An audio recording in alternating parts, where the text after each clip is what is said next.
Good evening and welcome to Thursdays with NAMI. My name is Peg Morrison. I'll be your host tonight. I am the Assistant Director with NAMI North Carolina. That's the National Alliance on Mental Illness of North Carolina. I am really glad y'all are here tonight. Thursdays with NAMI is our way of building conversations and building community around the topic of mental health and all those associated topics and conversations that go with it, like incarceration and living independently. Tonight's guest is someone I met. I don't even know how we crossed paths. I think you reached out to me because Emancipate NC was looking for new partners. Yeah, but we know Cierra Cobb is with Emancipate NC, and she does a fantastic job advocating for persons who have experienced incarceration and their families. Tonight, we'll be talking about how folks learn to live on their own in the community after being incarcerated. We know folks with mental illness are more likely to end up in jail or prison, especially persons of color, Black, Indigenous, and persons of color. Once they're in jail or prison, people of color with mental health disabilities are less likely to receive mental health services. They're more likely to be punished or placed in solitary confinement, which of course makes mental health symptoms worse. So our topic is the independent living skills, but I really wanted to acknowledge all the stigma, discrimination, the racism that goes into this situation, this montage. How do people end up in this situation? What is their story? A lot of times stigma, discrimination, and racism are part of that story. Sierra's, as I mentioned, with Emancipate NC, she's also the host of a cool new podcast called Black Light, and that focuses on real stories from incarcerated peers and their families. So you want to check that out, Black Light. You can Google that. As usual, the first part of our show will be an interview with our guest. Partway through, we'll show a video of the week, kind of have a light touch there, a cute dog video, and then we'll spend time taking questions from you, members of our virtual studio audience, live and on Facebook. A quick word from our sponsors. Thursdays with NAMI is funded in part by the North Carolina Department of Health and Human Services, Division of Mental Health, Developmental Disabilities, and Substance Abuse Services through the Federal Community Mental Health Development Block Grant Fund. We are very grateful for their guidance and their supports. All right, without any further ado, welcome, Cierra. Thank you for having me. Absolutely. So we always like to know the background of our guests. Maybe you could tell us your story in a nutshell. Yes, so my name is Cierra Cobb. I work for Emancipate NC. I am the jail and prison coordinator, as well as the family advocate. And so I basically am the go-between between the prisons and the families, just to ensure that everybody on each side is getting what they need, and that they're not bombarding Raleigh with calls. So I just try to be the person to speak for them, because a lot of times they still try to silence the voices of the families by just throwing everything off. I'm also the wife of Jeffrey Cobb, who is currently unjustly incarcerated in North Carolina. I am a survivor of child abuse and domestic violence, and I also have complex PTSD. And I'm a major advocate for mental health. I think mental health is very important. My motto is, if your brain is not healthy, your body's not healthy. Well, amen to that. I definitely support that completely. All right. And so I put myself in the shoes when I prepare for Thursdays with NAMI, the shoes of the guest, the shoes of the topic, whoever we're trying to connect with. And if I were just released from prison, I know I would need time and space to heal, decompress afterwards from whatever happened on the inside, or my life before that too, probably. Is that a thing with the folks that you work with? What does that look like? So coming out of incarceration and coming into what we call as the free world for them is very complicated, because for one, incarceration takes your social and emotional skills. If you don't have mental health problems when you go in, you definitely will have a mental health situation when you come out. Sure. Just by the treatment that goes on, the lack of skills that they show them, and the fact that they use their body autonomy to gain millions of dollars each year off of what they do. So they're just slave labor is what it is. And so a lot of people are put into solitary confinement, and that just emotionally and mentally tears people down. Like, it just takes a human being out of the realm of reality. And so when you're coming home and you're used to a controlled environment and you're coming into a world where, you know, everything is on you, you're not told when to eat, you're not told when to shower, you know, you're not told that you can't go in unauthorized areas. So a lot of them have trouble just struggling socially and emotionally on the outside because they feel overloaded. So when you come from a controlled environment into an environment where you have to control everything yourself, that tends to give them a downward spiral. And I know a lot of them either have health problems or they become addicted to drugs. So it's really hard to cope coming out of prison because they don't teach you social and emotional skills. If you have them when you go in, you don't have them when you come out. That makes so much sense. You would have to learn to turn them off, I would think, because you're not practicing, you're not getting treated like a human being, literally. Right. So, And the only bit of really communication you get is like the 15-minute calls that you get, if you can get a 15-minute call, or you're just, you know, having conversation with your peers. right. And that probably has a different tone, a different vocabulary, different everything from a different environment where there are more choices and more safety. Mhm. So where do most people stay after being incarcerated? A lot of people are on the street after incarceration. A lot of people think that we have a lot of reentry communities, and we don't. A lot of counties don't even have reentry services. So a lot of them are homeless because they can't really get any secure housing because they have a felony or they have a record. So it's hard to get sustainable housing. It's hard to get a sustainable job. A lot of them can get jobs, but it's not a payable wage for them to take care of themselves, let alone a family if they have a family. So a lot of them are homeless, and that's why they end up going right back into the system, because they go right back to what they used to know, which is either selling drugs or being on drugs, or the mental health is 10 times worse. So it's really a downward spiral because it's not enough sustainable resources. Hmm.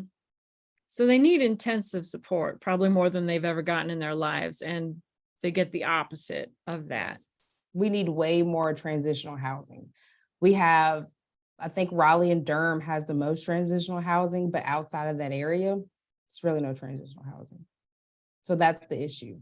That is interesting. I was Googling where do people go after incarceration, after jail, after prison, and all that came up is these halfway houses and these community centers. And I didn't realize it makes it sound like most people go directly from jail or prison to these halfway houses. Well, the halfway houses are really for people who are addicted to drugs. They're not for folks who have like felonies or anything of that nature, especially if you're a sex offender. They definitely don't have, they let them right back on the street from what I'm Mm. hearing. They don't give them no work release. Like most of them, they can work their way down to work release, which teaches you how to get back in society. It's Mhm. limited, but it does kind of teach you how to get back in society. But if you're a sex offender, then they just put you right back on the street, let you straight from prison back on the street. They give you like $45. What is that? To try to get out there and survive. Wow. And something I've been reading about lately too is, and this has just popped into my head, this question, that people are being billed for their time in jail or prison. Is that something you hear much about?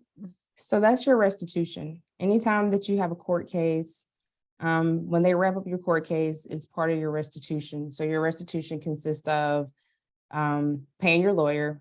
And if you have certain charges, they want you to pay the victim's family. And then they charge you for the actual, if you go to trial, they charge you a little bit of that as well. So a lot of people are left in debt because a lot of people have up to 20, 30, $14,000 and they're incarcerated. So how are they supposed to? So that debt is left on them. And then you accrue more debt when you come home, because 9 times out of 10, you're going to come home on parole. Parole, you still have to pay fines and fees. If you come home on an ankle monitor, you have to pay for that. So it's just fines and fees all over the place. Wow. There's so many things wrong with this picture. Whether, from the school to prison pipeline to over policing certain neighborhoods to the financial devastation that follows. So what kind of support is available to help folks live independently, if any? They have There's you, really right? there's really not much. Now, I mean, some of the reentry services try to offer jobs, or they try to help them get licensed. But that's really it. It's not, I feel like they need mental health, for one, should be the very first thing they get when they come out. Suitable and sustainable housing, a way to be able to put food on the table, because when you have a record, especially a felony, you can't get food stamps, so you can't apply for that. And a job that has payable wages for them to be able to survive. Like, given the community the resources that they need is always going to trump sending somebody to jail or prison. Right. Mm. What independent living skills do the folks typically need help with? So it just depends on how long you've been incarcerated. Like, I have a guy that I did an interview with that's been incarcerated since 1990. So imagine if he was let go today, and advanced as technology is, he would know how to use anything. And they have tablets now, and he say that the younger guys have to help him learn how to use the tablet. And a lot of times they get frustrated really easy because you've been incarcerated since 1990, and trying to learn technology is hard. So they need to learn technology for sure. I think there needs to be some type of course about the money system, because the money system for him is different. We were cash and checks then. Now we're debit cards and credit cards. So that could be an issue.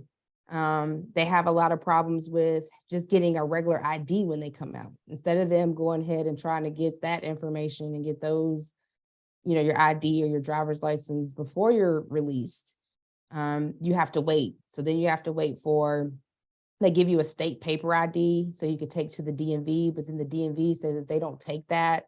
So making an easier way for them to be able to get identification when they come home. I think that there needs to be, which we are trying to work on, having where we could be able to pay them until they're able to get on their feet every month, give them a stipend every month. So they would need some type of income until they're able to find sustainable living or a sustainable job. There definitely needs to be sustainable living for them. I know Alamance County has changed the way they do housing authority. So instead of them automatically denying them if they put an application and they say they have a felony, they go through and kind of dig more deeply and kind of see how old the felony is and kind of dig to see exactly what happened. And then they make a determination. And then they also have a program where they're able to graduate them back into public housing. It's courses they have to take and things they have to do, but then eventually they can graduate them back into public housing. So I think if more counties have options like that, I think that would be one less thing that would keep them from returning back to incarceration, because that's the main things I hear is they don't have sustainable living. And even though we've banded the box, there's still a lot of jobs who don't want to hire people with felonies because it's still up to the job whether they want to hire you or not. So they still are a little iffy. So just having gainable, sustainable employment as well. Those are the main two things that I think keeps a lot of people, and of course, mental health keeps a lot of people from going back. That makes perfect sense. I wonder, well, I want to read a quote from the chat that Wally put in that's powerful. The system of jails and prisons is designed to debilitate and oppress people from poor and marginalized communities. Yes. You can definitely make a case for that. A lot of statistics to support that. Yeah, Yes, definitely. I hear that. If I put myself in that position too, I think it would be hard just to make basic decisions because you have no decisions, no control or choice. So how do they, in your experience, how do folks just learn to gather some more freedom of thought, just get to know themselves a little better? I think it really depends on the support system. That's another thing that you need coming home is a support system. A lot of them don't have support systems. A lot of them lose a lot of family members while incarcerated. And having a support system, I think, can help them, or I know, and I've seen it help them be able to make regular basic decisions. So you're basically relearning how to live in society. And having that support system that can help and guide you back to that kind of living is what you need. Mhm. Do you have any suggestions for folks on finding or building a new support system? I know a lot of folks get out. I'm in AA, so my experience is based on meeting people in the rooms and hearing them say, I'm home again, and I have my old friends, and they're ready to party. They welcome me back, but if I want to make some changes, I can't go back to them. Do you have any thoughts on how people can navigate that kind of decision, where to find new people? So it's definitely about changing. For a lot of people I know, especially ones that have drug addiction problems, changing your location. Mm. Because sometimes you can still go back to the city in one way or the other. You still one way get entwined with that group again. So if you can possibly get away from the city and just start brand new, I Mhm. think that helps. But if not, I think trying to mentally prepare yourself to come home and Mhm. understand that you have to take a different path and the people that was once in your life did not lead you to the path of success.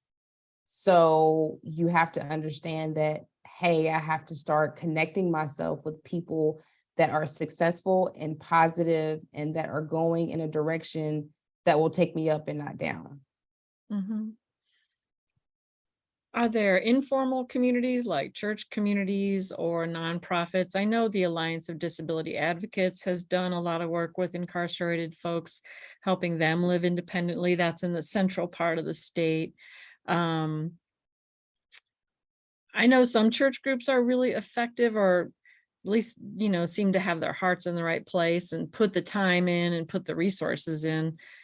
What has a success story looked like in your experience? So the success story is a lady that was recently released named April Barber. Her name is April Scales now, but she was actually one of the juveniles that Governor Cooper had gave clemency to a couple of months ago. And Yay. she has came out. She was incarcerated at the age of 15. She was pregnant while she was incarcerated, had her son while she was shackled Mm. to the bed. Ooh, And so she had two really extreme cases, like the charges were extreme. She had two life sentences, and so she done 30 years. wow. She's now home. She is a paralegal. She took advanced paralegal classes while she was incarcerated. Um, she works, in the factory as well. I think she does some side. She says she does home care as well, because I think she got her certificate in home health care while she was incarcerated. And then she also helped advocate for people that are currently incarcerated to get back justice for how they done her wrong. And so to me, that is a major success story. But she did have support. Like she had a husband that supported her when she came home. So she was able to get back on her feet. And so she's doing wonderful. She's Mm. advocating forever, like at the most high for everybody else, helping them fill out packets and whatever she can do, she's doing it to advocate. She has her own nonprofit to help people learn how to advocate. If you don't know how to get in the field of advocating, she can show you. We actually show people as well. We have a Justice League program. A lot of the nonprofits have programs like that where they're teaching people to advocate. I know there's a lot of peer support going around. One of my friends, Barbara Gaskins, which is part of NAMI in what I think it's Washington, North Carolina. On She the has done Inner a Bay. lot of, yeah, she's done a lot of peer support and trying to get it in the jails and as well as the prisons. So I think it's really important to have peer support. I think that because the churches get overloaded as well. They do a lot. And so some counties don't have churches that actually do those things. So I think having more peer support programs could help take the pressure off of some of the churches. But there are churches that do a lot with incarceration. I know there's one in Chapel Hill, I think, that does a lot with Orange Correctional. Mm. Yeah, it's always inspiring to hear those stories, and I'm glad that she had a space to come home to and things fell into place after going, after having all the things fall in the wrong way, they started falling in the right way. It's always encouraging to hear. Um, so I know it's incredibly tough to rebuild after getting caught up in the system. How do folks stay motivated in the face of stigma, discrimination, racism? So you really you really have to do some self-work inside of prison because as I stated before, there is no mental health. So preparing yourself to come home and understanding that it's not going to be an easy road coming home, just being faced with having a record. It's never going to be an easy road, but just know that as long as you keep trying and you keep bettering yourself as a person, you're bound to keep going up. And I feel like that has kept a lot of people motivated. My husband has motivated a lot of people to start nonprofits. So I think finding something that you may feel like you can give back to the community keeps a lot of people going and hopeful. And especially when they start seeing success behind it. I have a guy named Phil who is currently incarcerated, but hopefully soon will be free. And so he published stuff, like he writes a lot of skits and he published articles. He's published an article for us. He just now published an article the other day about the prison news and how important that is. And he's also wrote a bill as well to help people who have life. So I think just finding something that you are passionate about can help you keep the faith. Right. That makes sense. Wherever you are, no matter whether you have support, what's going on around you, you can still do your next right thing and find things that lift you up. And I'm curious, you mentioned there's no mental health treatment from what you're hearing from your families and individuals. I know they employ a lot of mental health professionals. Is it not competent treatment that folks don't want to go, or is it just not evenly accessible? So people in this facility have some access and people over here do not? So now it's a little more, well, it's not accessible, but they do have what they call is trauma diversion units, I want to say. And Okay. so those are for people who are constantly going to solitary confinement. And so those are supposed to be more intense mental health courses where you're in a unit with other people. And I think you're doing intense like group therapy and inpatient therapy, teaching you CBT skills and things of that nature. But in so many ways, you have to be going to the hole a lot to get that type of service. And I don't feel like you should have to be in solitary confinement a number of times to get true, accurate mental health. Before, I just think that from what I was hearing before we had the pandemic, the only time you would really get mental health is if you're in the hole or solitary confinement, and then it still wasn't really mental health. They would come by and be like, do you want to kill yourself? And if you say no, they keep walking. If you do, then they come and they put you in a smock and they put you in a room with nothing. And so that makes mental health 10 times worse. I've heard a lot of people say they just want somebody to talk to. Not even that, they just want somebody to talk to. So now that we have gone through the pandemic, it has made it worse because we have been short of staff, which is nationwide. All prisons and jails are short of staff. And so I was hearing that the psychologist at Nash said that they have 150 people to see. That's on their list to see. So how can one person see 150 people? So this, is strain on them as well. So they're just not able to give the adequate mental health. And so when I had spoke with somebody higher in the DPS, they were saying how they were trying to find ways to help them regulate mental health. Like now that they have tablets, they have the Calm app on there, and they're trying to find more apps that are related, stress-free or stress-related, like games that they can play to kind of help them regulate. So that's when I offered the mental health program that my husband, who is incarcerated, has come up with. And it's a mental health program that helps you self-regulate your mental health. A lot of mental health can be self-regulated. And once you get it into regulation, you're able to function a lot better. It's all about keeping your brain online when you're stressed. Really good points there, a lot of them. And it sounds like your husband has developed some really exciting resources based on his negative experience. And that's an amazing thing to do, is take your trauma and convert it somehow into tools to lift other people up. I know I've read news articles and research papers. The most recent was that meditation is as effective as Lexapro in alleviating symptoms of anxiety, distress. They've done similar studies that compared just walking every day, walking a half hour a day with different psychotropic medications. And it has very similar benefits with, again, none of the side effects. So you're definitely on to something there. Personally, I am someone who uses medication, so I'm not, don't want anyone to feel like, oh, we don't support medication. It's whatever path works for you is what we're all about at NAMI. But there are definitely natural remedies that have shown to be as effective.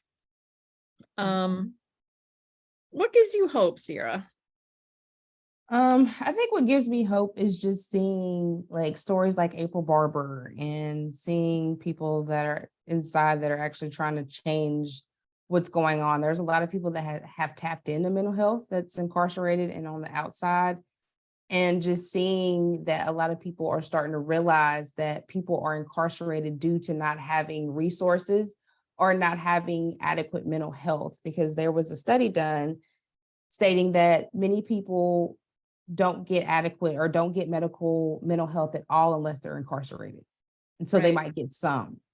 And then I know the jail in Durham said that they've seen a lot of people, like once they get them stabilized and they get back on the street, they lose access to medication because a lot of them don't have healthcare insurance. That's a major thing, not having healthcare insurance. So you're not able to get your medicine. So I think it's important to have other alternatives if you're not able to afford some of the medicine that is given to you if you don't have health insurance. And so I think that is what gives me hope, and just seeing a lot of people taking control of their mental health and trying to help other people take control of their mental health is what's giving me hope. All right. Is there anything you want to add right now before we switch to our video of the week? Just always remember that you can't, when your body is stressed, you can't respond in a stressful way. Always try to stop, breathe, think of something that brings you pleasure, and then proceed. Because as I said before, when your brain goes offline, you're not able to respond. So that's when you have, when you're yelling and your face is red and your heartbeat starts to beat faster and you're sweating. That's a sign that your body is overstressed. And so to take it back to its homeostasis, breathing and doing mindfulness for 10 minutes can do wonders. And so that is my thing. Just always stop, think, and breathe. Mm-hmm. I really like the way you put that. When your brain goes offline, when you're stressed, there's that part of the brain that's the crisis center, the amygdala, and it literally like freezes your thought process and your memory when your anxiety hits a certain point. You are offline. Yeah, and you're not able to process that thought correctly. Right. So then that's when you respond in a negative way. Mm-hmm. All right. Well, we are going to come back to Cierra in just a minute. Before we switch to our video of the week, I want to give a big shout out to the folks working behind the scenes that are here with us every week. App State social work intern Caitlin, Rita, and our psychiatric nurse Gail Pruitt. And they're on the chat and Facebook. So thank you, of course. And thanks to Sierra for spending your evening with us. We appreciate your wisdom and sharing your story. Thank For you. our video of the week, we're just going to have a fun, light moment with our former NAMI North Carolina mascot, Roxy Morrison. Yellow blue summertime, watching as our worries float away. Feels like everything's going our way. Feels like everything's going our way. Red and pink lemonade, killing time underneath the shade.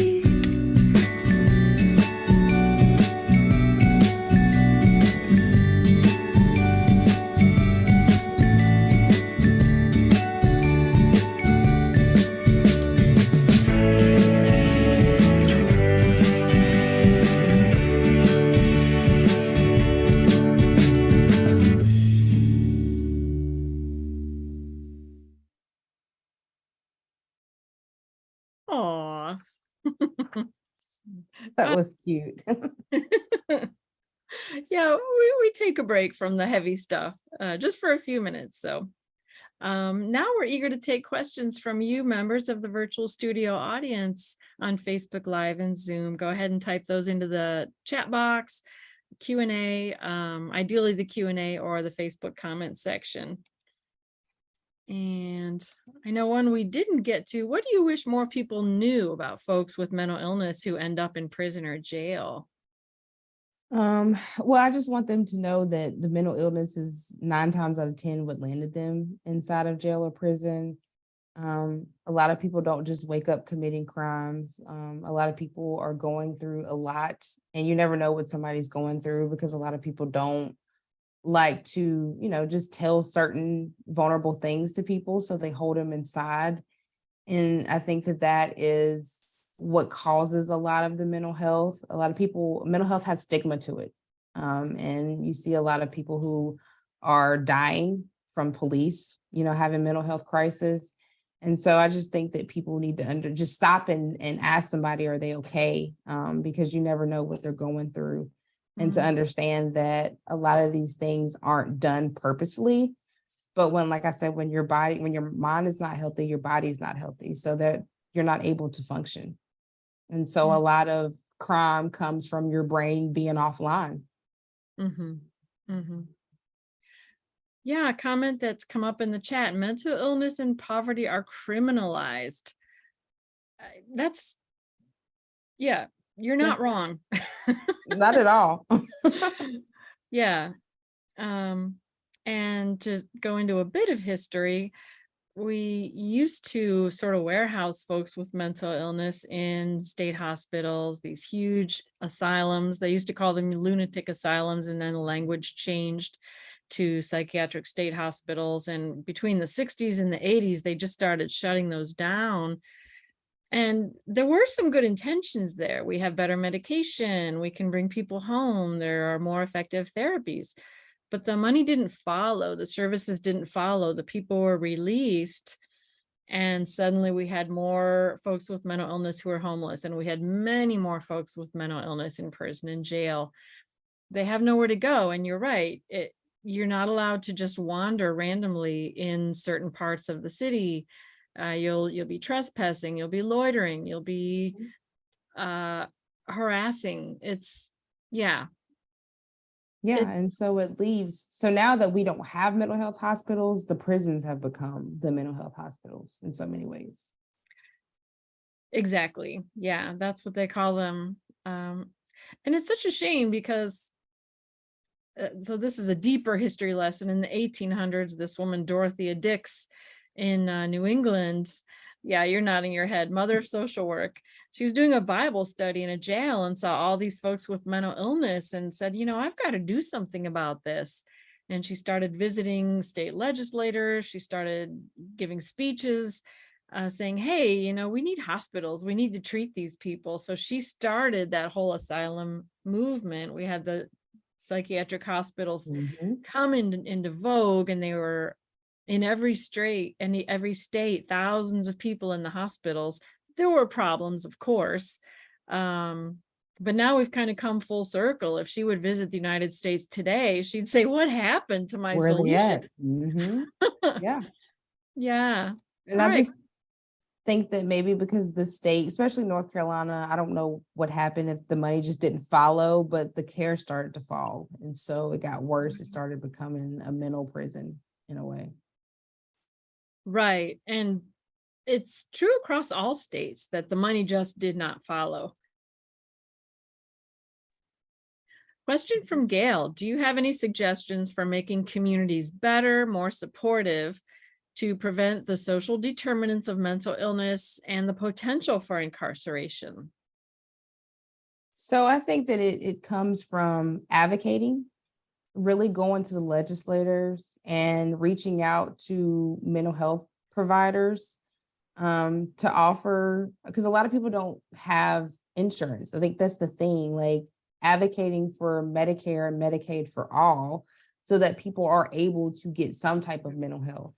And I think that, like I said, again, lobbying to the legislators and following the money, even with your city council and your county members, to see where the money is going in the communities so that you can therefore advocate for it to go to certain resources in the community. It's all about us advocating, because I think that we've become so blindsided and thinking that our higher ups are taking care of the community and the money that we're taxpayers are paying, and they're not. A lot of that money is being funneled off in areas that is not helping the community. So I would suggest really getting in tune with your city budget and the state budget as well, to follow the money. And then you can start going to these meetings and start advocating for more mental health resources, more housing resources.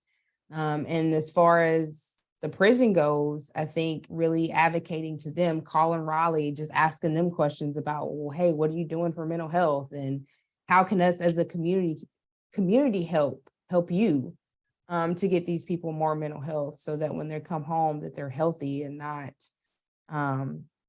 just out here running around. And so another thing, what I'm trying to do is change the food in prison, because food has a lot to do with your health as well and your mental health. Correct nutrition has a lot to do with how your brain functions.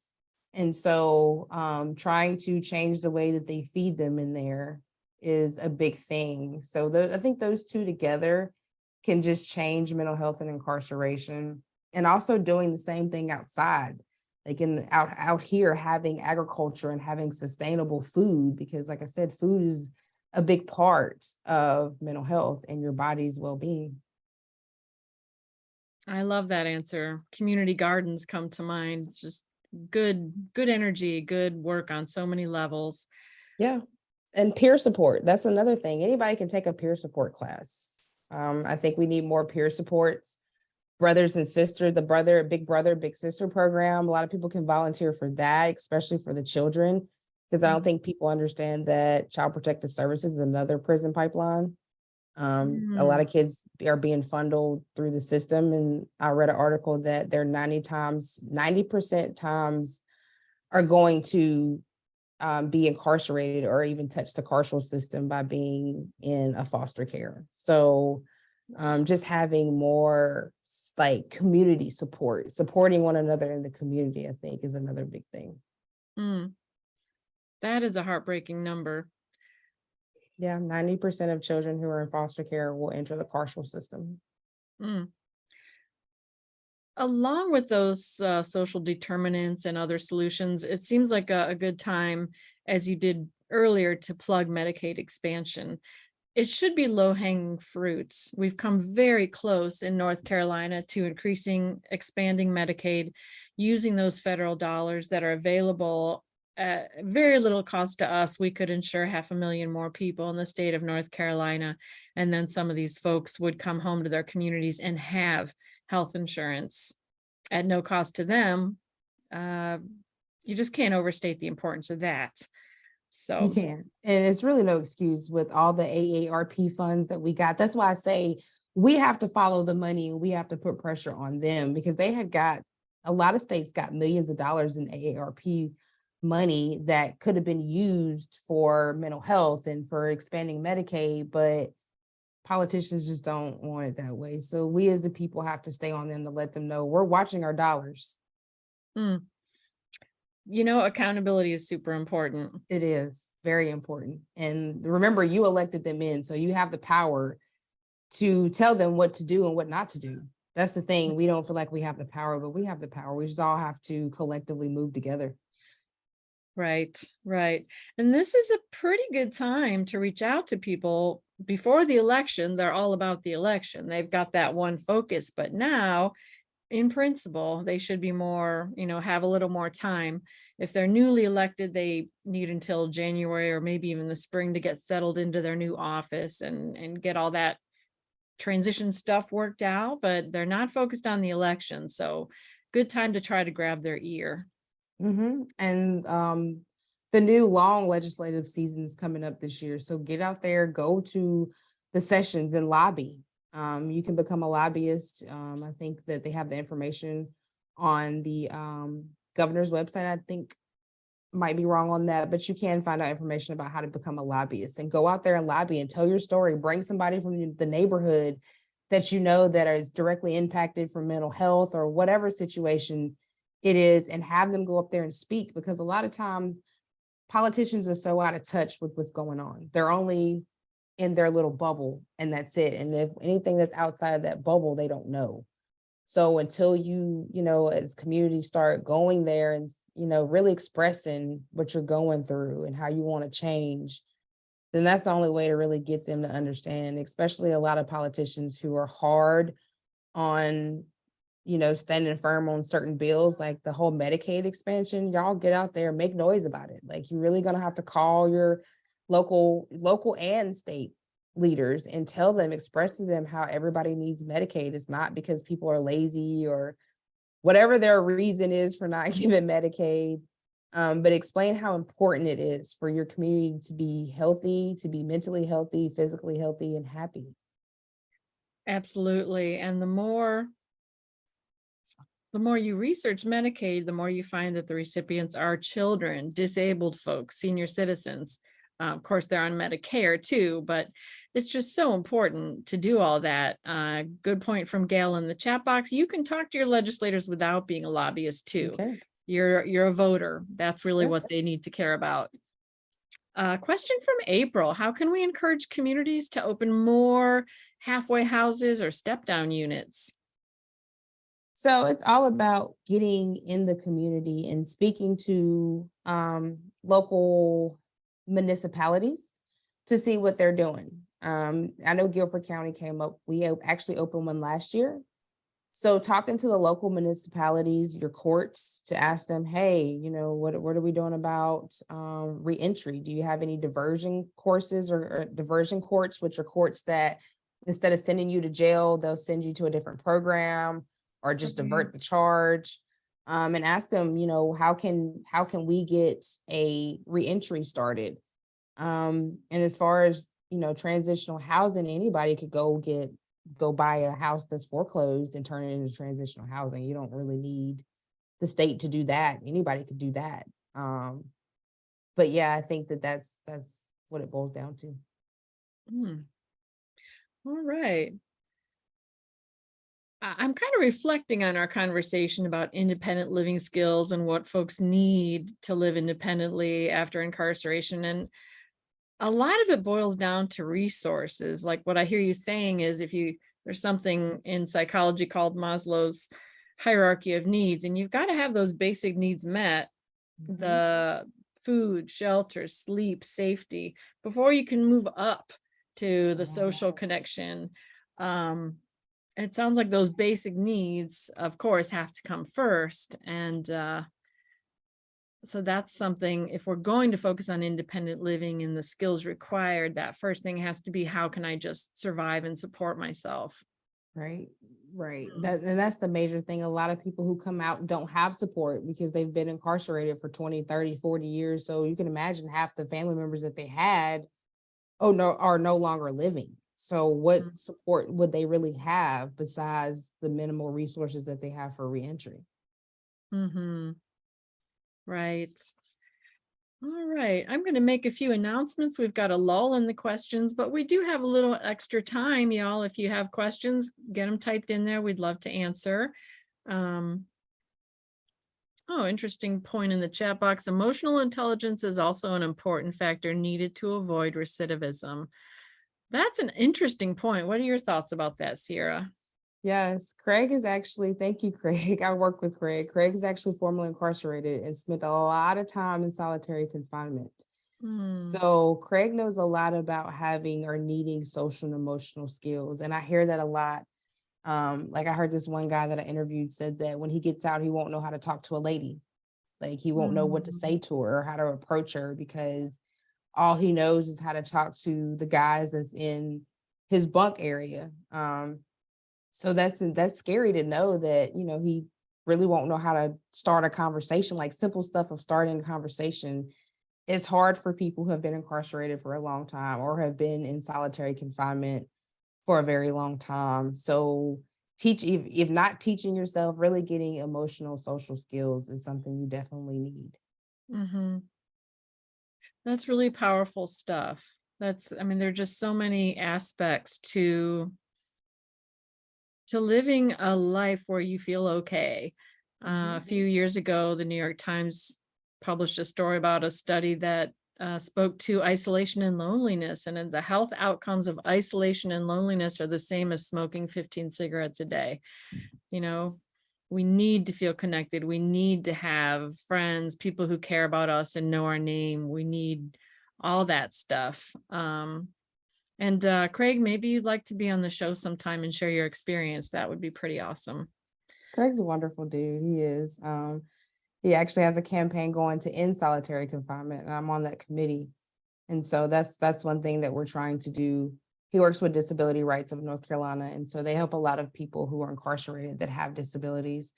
I'm actually working on a campaign about autism because we don't know how many people incarcerated have autism, and autism affects a lot of people silently.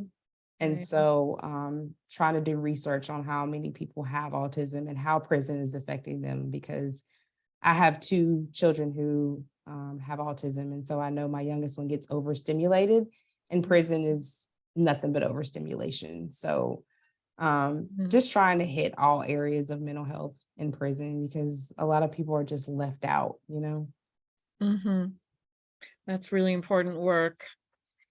All right, this time I really am going to make some announcements while we have a lull in the questions.